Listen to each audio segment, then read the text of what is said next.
share. Click. And here we go.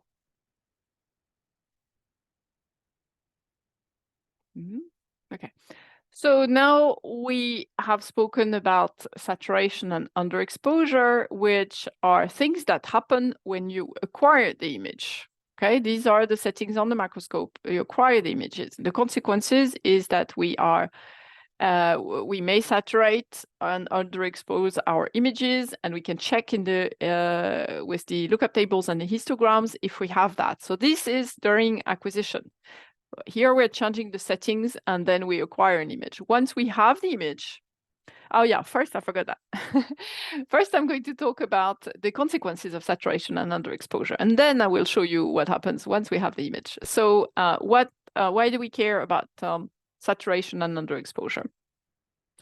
This is acquired with a spectral detector, and which has 32 different detectors inside, so 32 channels detector. And so we acquire 32 images of the same bead. So we have one fluorescent bead, it is very small, and we acquire 32 images of it. But look at this, in different channels, so at different wavelengths, this bead looks bigger here than here. But it's the same bead, so they all should have the same size. And clearly the reason is because it is heavily saturated, okay? And you can see that here it's also saturated, but it's not saturated on the edges, and so the bead looks small. And here it's very saturated, so it sort of spills over.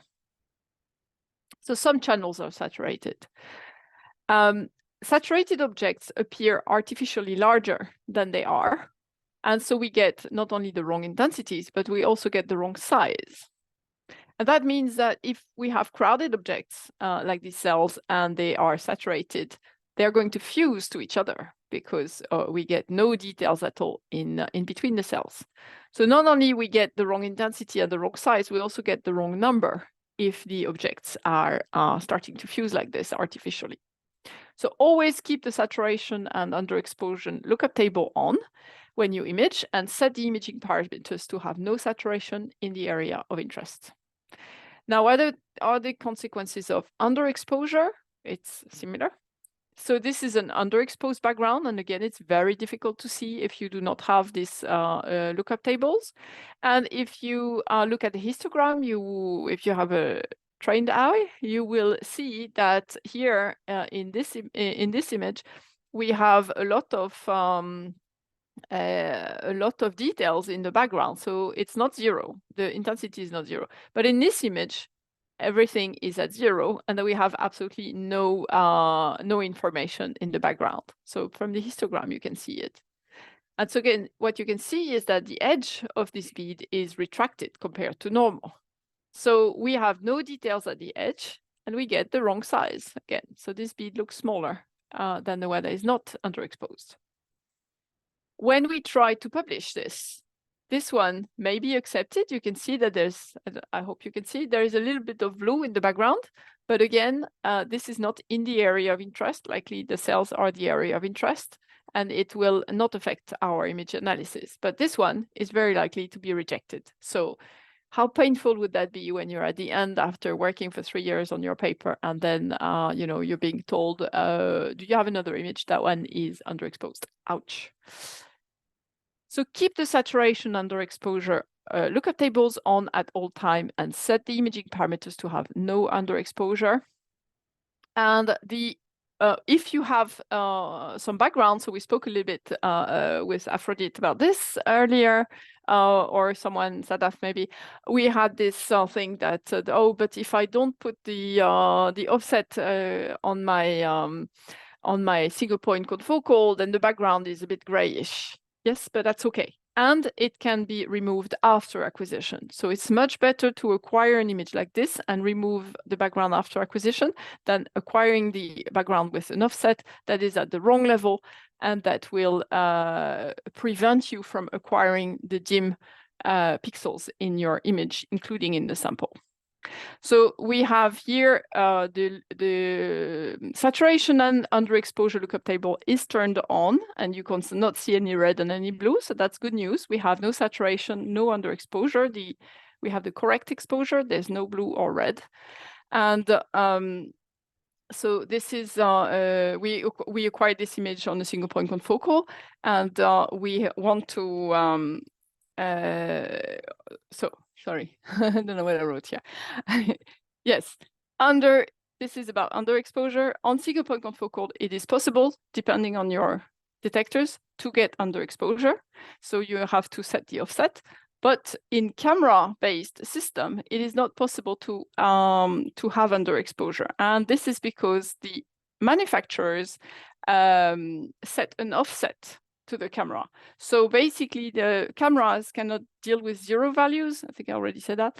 And so there is an offset to this to the camera, and it will start the minimum level when you have no light. It's going to be 100 or 200. So in camera-based system, it's not possible to get underexposure.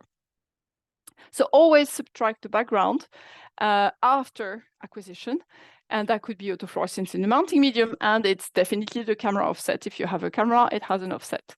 And always treat the controls and the samples in the same way, and mention what you have done in material method when you publish. Oops, sorry, I went too fast.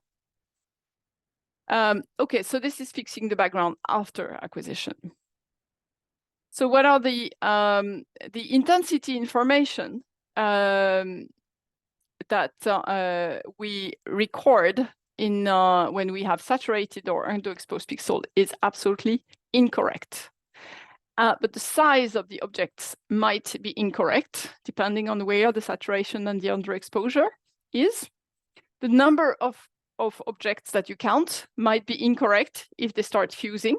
So it really depends on the sample. The intensity is definitely incorrect, but these depends. And this cannot be recovered after acquisition. So it's really important to do this when you acquire.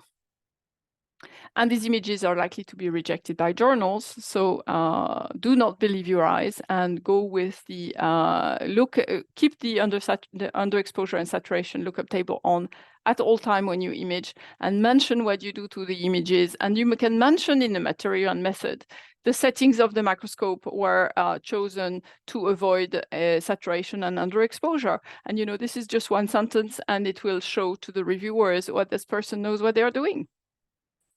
So always set the acquisition parameter to have no saturation and no underexposure at all. So now I'm just going to have a look at my timing. Yes.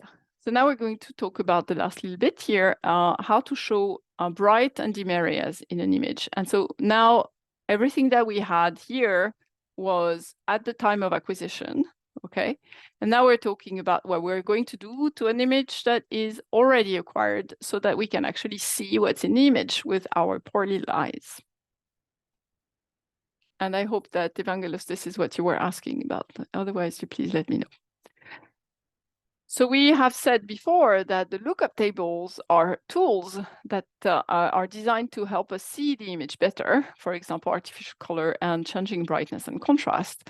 And that changes the way the computer displays the data, but the data is not modified, and this is available on all software. So we're going to talk now about changing the brightness and contrast.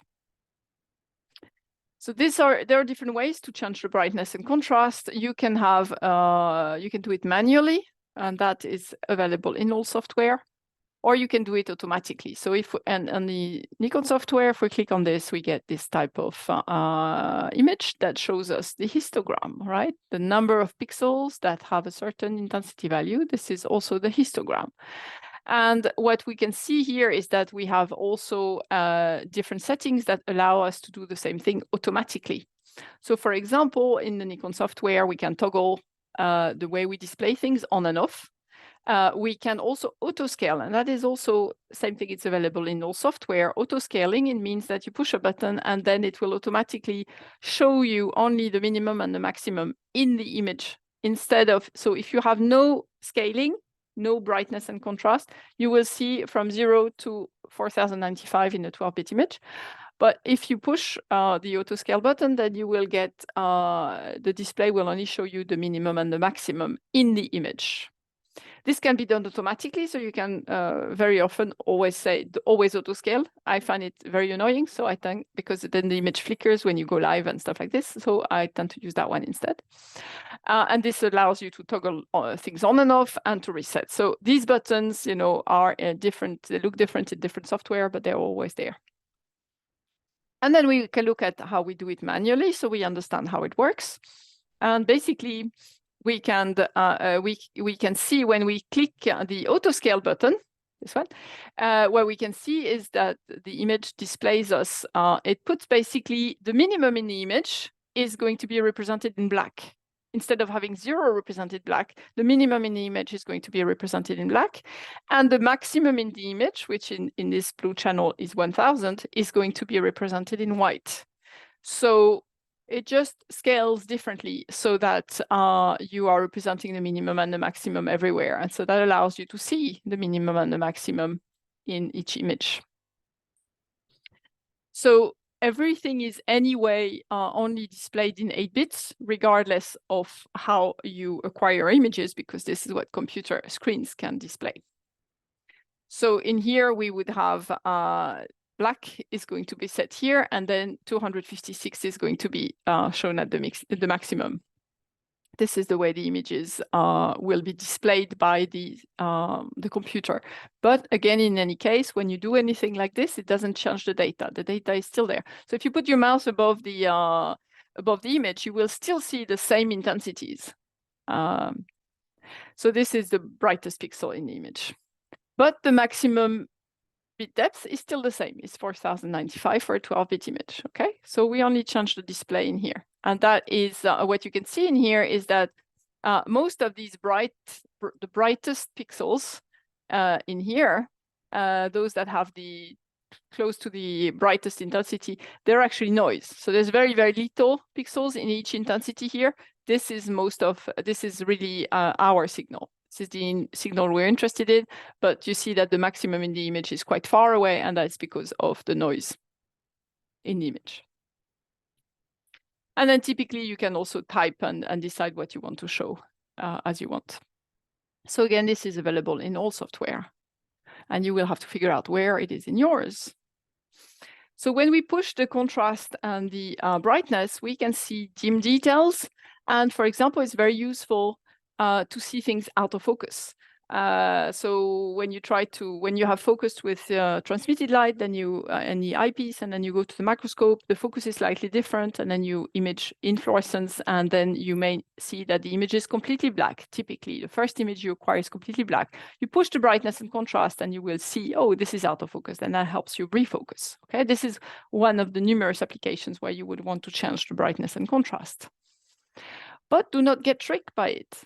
Because if you keep that stuff pushed all the time, you will start thinking that your image is fine. Whereas if you reset, this is really what the image looks like, okay? When we show all the bit depth, this is what the image looks like. So it can trick you into thinking that your settings when you acquire the image are okay, when they are not. So it's really important to look at the histograms, not trust your eyes, and put your mouse inside, and then in the image, and then try to explore a little bit the intensities. This is really important because otherwise you can set your parameters completely wrongly just because you have pushed the brightness and contrast. So when adjusted the brightness and contrast, you need to when you adjust the imaging parameter, you need to either reset the brightness and contrast or keep an eye on the histogram, or you can also change the bit depth. So changing the brightness and contrast. Yes, sorry.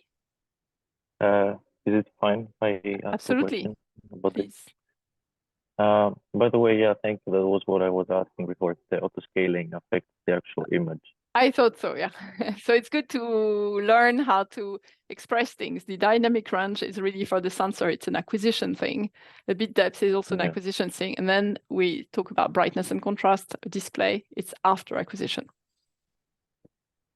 Also, I wanted to ask if we have or if our signal is small dots, maybe bright, maybe not, but usually they will not appear, or it's not easy to find them in the histogram.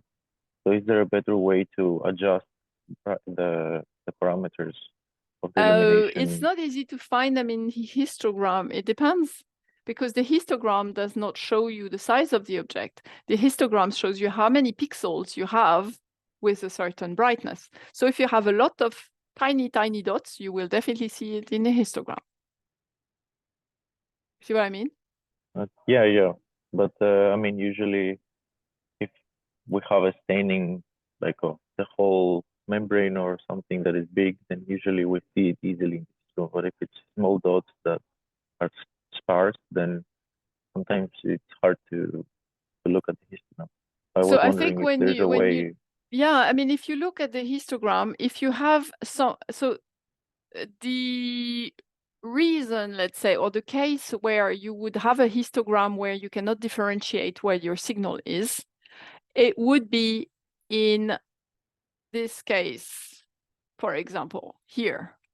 So in this case, we have, I mean, we still see, but we have a sample that is very dim, and we have a sample where there's a high background, so we have a low signal to background ratio, and therefore there's not much contrast in this image.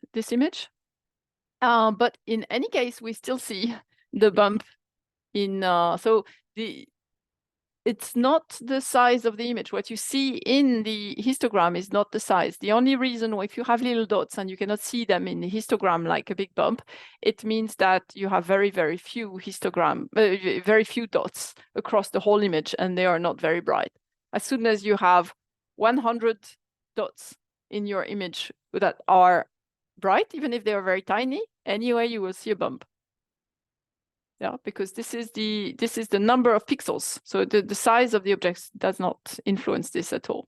But if you, I think for the histogram, I think you can normally always see where your signal is because of it shows like this. Maybe I'm not answering very well. Augustine, maybe you have some inspiring. Yeah, because in some cases you could also look for log scale for the amount of pixels. So if you already know you have very few pixels that are bright, you could turn on the log scale, and then the smallest quantities of pixels will seem bigger, so you will be able to see them.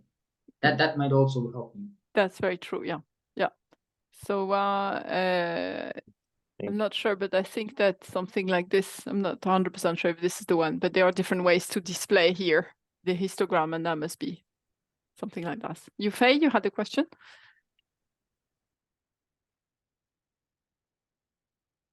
You're muted. Sorry, Yes. if you go to the next slide. Yes. And now I'm sure that this picture is not saturated. And then the area of my interest is the right upside. So yeah, sorry. I mean, sorry, I didn't understand. So this picture is obtained under the optimal ladder and gain. So this is not saturated, but the area of interest is the right upside. I mean, the right up. Yeah. You mean here? Yeah, that's one. No, the middle picture. Yeah, and the right upside. Here. Yeah, yes. So I have some dots in this cells, or they are my interest, but they seems very dim than others. I see what you mean. Yeah, I see what you mean. I think. So what you mean is that you have an image that is not saturated at all. That's very good. But you have two different areas in your image that where you would like to see the details, but then it's difficult because one is very bright and the other one is very dim, right? Well, I'm going to tell you now. So just one minute. I'm coming to it. Okay. Then you would change the gamma. Yes. Right. Yes. Can I also ask something? Yes. So I've been thinking, you said I should always acquire, or like, let's say I have a series of images I want to take, and I should always have the same bit depth, dynamic range, everything in this acquire images according to all these similar parameters. But then I want to, later on when I've already acquired the images, change the contrast and brightness of these images. And let's say for one image it's a bit different, like there's differences in how I change the brightness and the contrast. Is that then okay to publish that with different settings, or Yes, does that it's also? okay. It's okay. So no, you can do anything you want in the paper as long as you you say it. So the only thing you don't want to do is change the brightness and contrast and not write it. Put the two brightness and contrast differently and not write it. That you do not want to do. So all you need to do is you say, okay, let's say that you want to show that in case A, it's bright and it's in the nucleus. In case B, it's very dim and it goes into the cytoplasm. And you want to show both of them. You want to show that it's bright, you want to show that it's dim. Then you can analyze the data and show, you can have like a little graph where you show in A, it's bright and it's with the intensity, with the like graph. And then you can display the two images, but increase the brightness in a different way. And you write down in your in the legend, you will say the two images are displayed in a different way to show the details. But A is much dimmer than B or whatever it is, yeah? So you explain what you've done. So there is a scientific reason why you're going to display these images in a different way, but the data is the same. So when you show the intensity, you have the real, the graph of intensities, you have the real data. And for image analysis, does that have to be equal? It's the same thing for image analysis. The image analysis software does not need to get any display. You know, when you're displaying the image, you can revert it. So the data is in the image. The changing the display and brightness is only for our eyes. For image analysis, the analysis software does not care, as long as you do not modify the image, which is also possible. So you don't want to modify the image. You just want to change the way it looks like for your eyes, and then you keep the original image. You do all your image analysis on the original data. Okay. Thanks. So Yufei, I'm going to show you now how to deal with images that are very bright and very dim at the same time. So just to change the brightness and contrast in Fiji, you can go to image, adjust brightness contrast, and you get this stuff. And then you can click on auto, and it's going to adjust automatically to the minimum and the maximum in the image. And you have to be careful with Fiji. It's very easy to change the data, I think. So do not click on apply. So now this is only changing the display, but you can also reset it. So do not click on apply. If you click on apply, you're going to modify the data. Okay. So this is really important because you want to keep the original data the way it is. And always mention all your, so just work, if you work in Fiji, if you work on a copy of the original image, you're safe because you keep the original data. And then you always mention the all adjustments in your paper. So now I'm going to answer Yufei. And so the gamma is something that is often overlooked and people do not know that it's there, but it's actually really, really useful.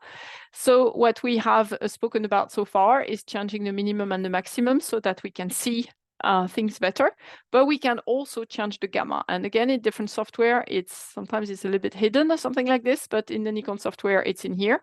So we can see gamma 1 in all these images when we haven't touched the gamma. And this is done by moving a little ball like this. And I think in the Zen software is also the same thing. You will see this line across the histogram and you can change the ball.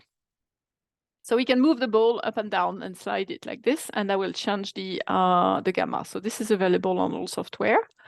So here we have no gamma. So in this image, so exactly what you were saying, Yufei, we have here some very bright areas and here some very dim areas, and we would like to show both in such a way that we can see details.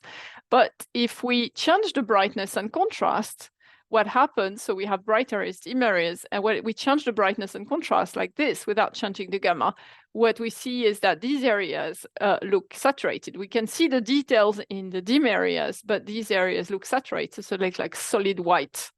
So that's not very good. We lose the details in the bright areas. So instead, we can keep the brightness and contrast to the minimum and maximum, or you can also combine both and change. And then you change the gamma a little bit. And what happens is that it will only change the dimmer pixels and not do anything to the brighter pixels. So you can see that the curve is bent a little bit. Yeah.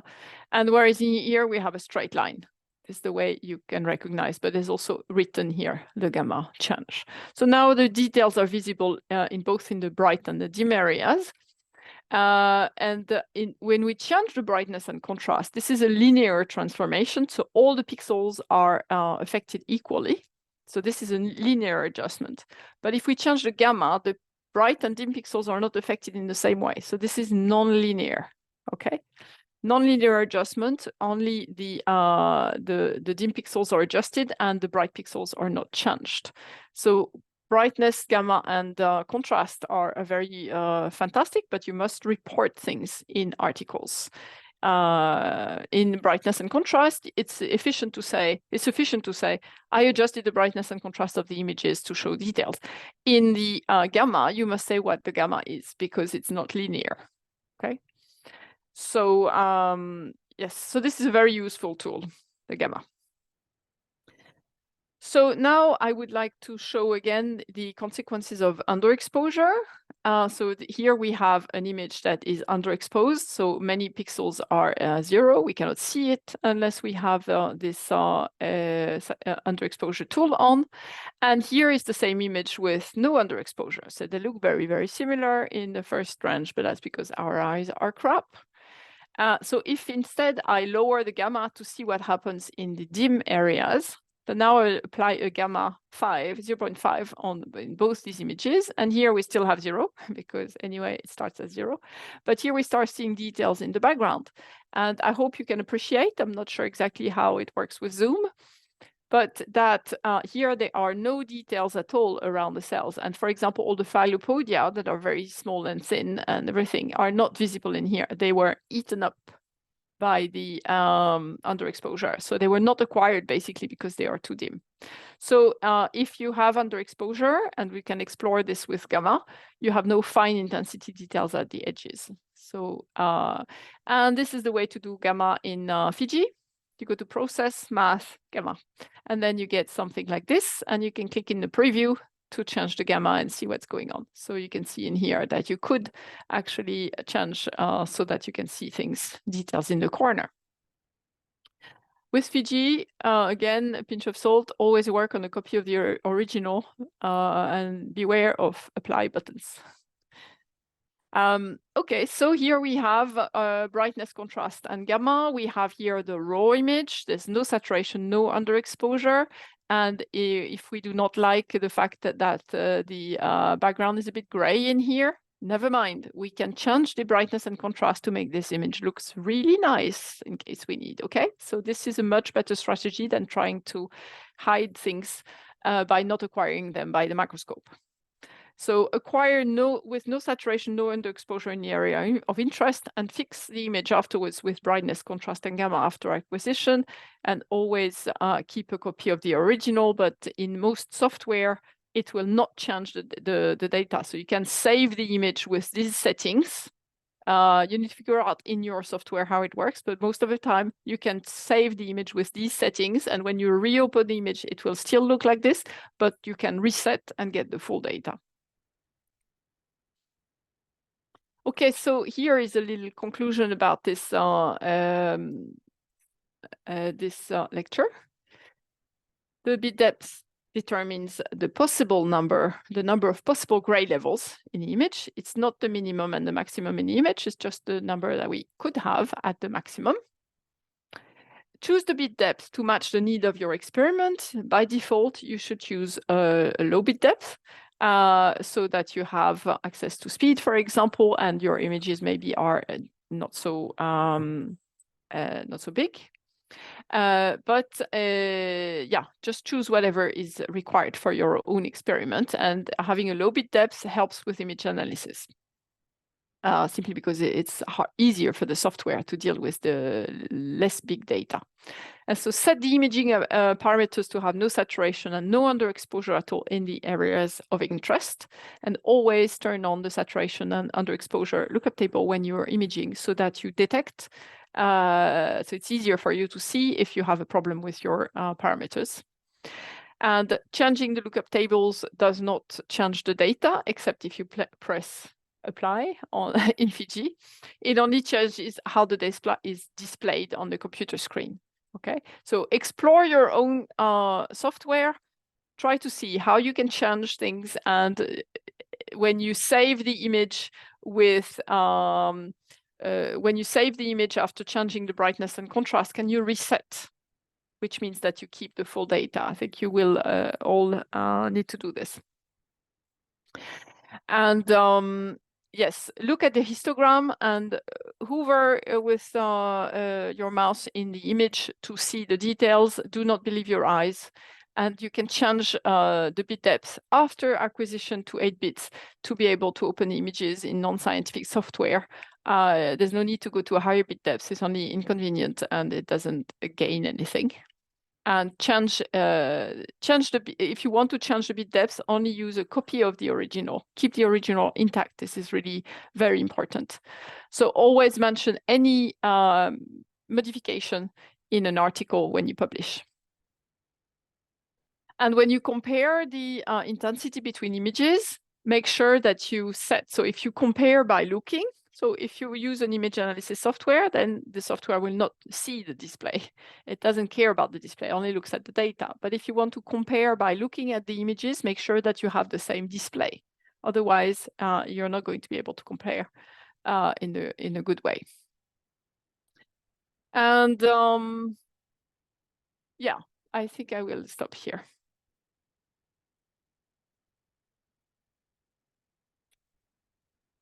Yufei. Sorry, I have a question. Yes. What if I have several wells of cells, and then I can see since I have a dye, this is pH dot sensitive, pH sensitive. So if once several cells died in the well, maybe the dye will gather during in that cell. So even if for other cells, for other live cells, they are not saturated with the correct leather again, but with the some of the dyed cells, they are actually saturated, and I have captured this image. Can I just remove the saturation? Don't remove. You talk about it, but you do not remove. That is very important.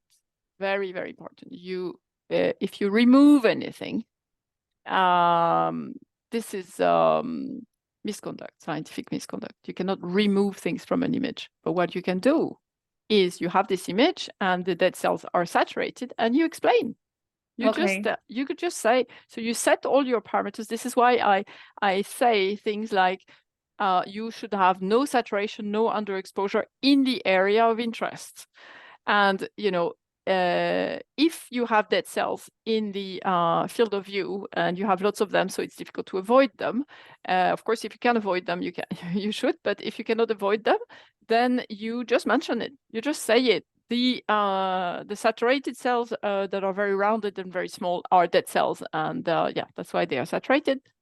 That's it. And you know, nobody's going to come after you to tell you what have you done. You have removed a part of your sample, of your images. Yeah. So it's okay to have saturation in the areas that are not areas of interest. And when you do an image analysis, it's actually quite easy to remove these. So you do not remove them from the image, right? But remove in the analyze.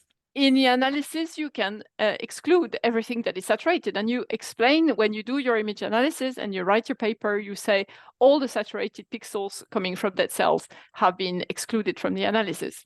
No problem at all. Okay, thank you. If I might have a comment here.